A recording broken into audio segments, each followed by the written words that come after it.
Daniel Ricciardo's Red Bull return hasn't been the triumphant climb back up the Formula 1 pyramid he might have been hoping for.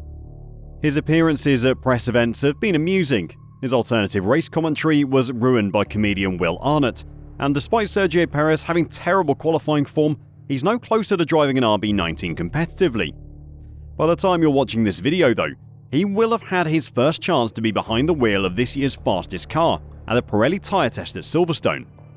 The Red Bull camp have hinted that his performance there could decide whether he's given a return to racing or not. But where will he be racing?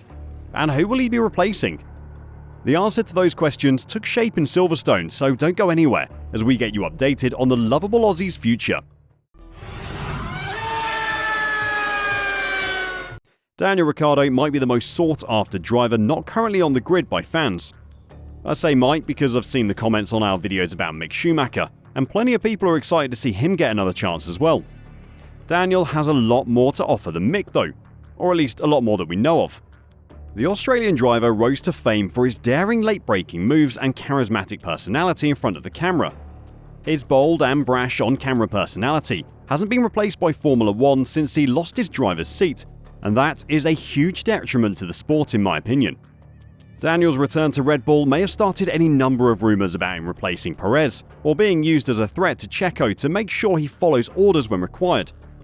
Red Bull have always denied that, not that anyone expected them to say anything else, but the Mexican driver's recent run of terrible qualifying sessions has once again raised questions about his suitability for a seat at Red Bull. Checo failed to reach Q3 for the 5th Grand Prix qualifying in a row last weekend, as he landed 15th on the grid for the British GP before battling back to 6th. He now sits 99 points behind teammate Max Verstappen in the standings. Meanwhile, Aston Martin driver Fernando Alonso trails Perez by 19 points in 3rd. Asked if he was concerned over Perez's form, Horner said, "At the moment he's running 2nd in the championship, and he's extended his lead over Fernando at Silverstone. We've got a good car, but we've got to make sure that we've got both cars in contention." Checo is perhaps being saved by the amount of competition there is behind Max Verstappen at the moment. Early in the season, Fernando Alonso was the only non-Red Bull driver who looked to be consistently picking up big points, and if that had carried on, Checo's season would be looking far worse. As it is though, Alonso, the Ferraris, the Mercedes and now the McLarens are all very closely matched with Checo, and no one driver has managed to string together a run of good results to challenge his 2nd place in the Drivers' Championship. This means that the Constructors' Championship is incredibly comfortable for Red Bull as well. If Max was the only driver at Red Bull, the team would still be top of the Constructors' table by 42 points. Daniel will be getting a run out in the Red Bull this week at the Pirelli tyre test, and while many people have said it is a chance for him to prove he's ready to take over from Checo, Horner disagrees. It's going to be great to see him back in a Red Bull car and seeing what he can do where he's at, both on pace and mentally, physically, and to get his feedback on this car as well. I think it's a good opportunity for him to get back behind the wheel of a car that's just won the British Grand Prix. Promoting Ricciardo to the race team is not something that we're planning, that's for certain. But it was right to give him the opportunity this year to remain within the team and keep him around the sport. It would have been a loss to the sport for him to just disappear. I didn't recognise Daniel over the last couple of years, so I'll be very interested to see what kind of job he does. For the time being, the Red Bull's 2nd seat seems out of reach for Ricciardo, but that doesn't mean the energy drink company isn't at all interested in him driving for them.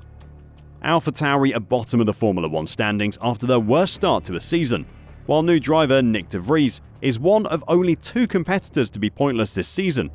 And when asked about Perez's good performances in the race, but not qualifying, Marco told Sky Germany, "That's what distinguishes him from Nyck de Vries.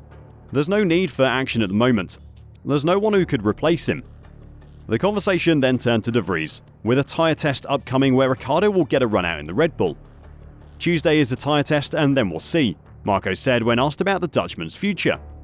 When pressed if Ricciardo is a candidate to replace de Vries at AlphaTauri, he added, "We'll look at the tyre tests and then we can talk."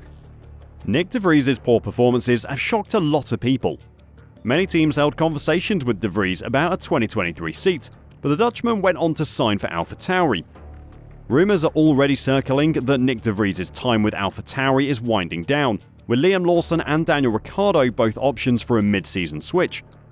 Helmut Marko was asked about the potential of dropping de Vries midway through the season, to which he laughed, "When is Zandvoort? I can tell you once we're in Zandvoort." The Dutch Grand Prix at Zandvoort, De Vries' home race, is after the summer break, so Helmut seems to be implying that De Vries will be gone by the time racing resumes on the 27th of August. If the Dutchman is on his way out, it'll be a brutally harsh decision from Helmut Marko. But Nicky really hasn't shown any of the promise this season that he seemed to promise during his reserve drives last year. Former F1 driver Ralf Schumacher thinks the conclusion is obvious. "The decision has been made, I'm pretty sure of that," said the German. It's a shame for him that he probably won't be in Zandvoort, but it's also good for Daniel Ricciardo and for the team. AlphaTauri could use a little experience, Schumacher added. If you remember the time after Ricciardo's departure was confirmed by McLaren, you'll remember that he said he didn't want to race at the back of the grid. He asked for $10 million a season from Haas to drive there, but in public he made it very clear that he wanted to be competing for race wins, or not competing at all. If he were to step into an AlphaTauri after the summer break, he definitely wouldn't be racing for wins. So why the change of heart? Ricciardo recently admitted it would be a fairy tale for him to end his F1 career by returning to race for Red Bull. That seems unlikely for now, but a seat at AlphaTauri would give him the best chance of making that happen in the future. "I'm remaining open-minded," Ricciardo said about potentially racing with AlphaTauri next year. "If it's like this is you and you're signing a 3-year deal, and that's the only place you're going to be, then no, that's maybe not the deal I would look for. But if there's a possibility to obviously be here at Red Bull, the truth is this is where I want to be. I'm not going to weave my way around it.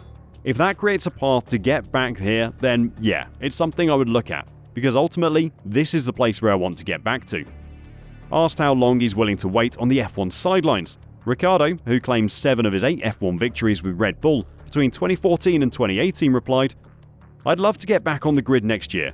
If things didn't turn out the way I'd like, and I'm on the sidelines again next year, it's not my plan A, but I wouldn't freak out. I look at Nico Hülkenberg, who's been on the sideline a few years. Obviously done the odd race here and there, but he's been pretty awesome this year, so I'm not concerned that I'll lose it." Hülkenberg has definitely been a surprise package this season, especially in qualifying. Few people expected him to outperform his teammate Magnussen, but at the moment he's proving why Haas decided to bring him back. Magnussen himself took a year out before coming back to the sport, and Fernando Alonso also left and returned to great success. So there are plenty of people on the grid proving it is possible to take a step back before returning to race competitively in Formula 1. Ricciardo continued, "Obviously, I'm not getting younger though, so I don't want to miss too much. Because I also don't want to be Fernando Alonso and in my 40s doing it. But I look at him and I'm like, well, if you are that good still, maybe I would still want to do it, but let's see. If the team is like, well, you can sit out next year and you have a seat for the year after, I'd be like, alright, sweet, of course I'll sit out, but I'd love to race." So what do you think? Could Daniel be back in a car by the end of August? If Nick De Vries doesn't turn things around, it certainly seems possible. Let us know what you think in the comments down below, and until next time, drive safe and bye for now.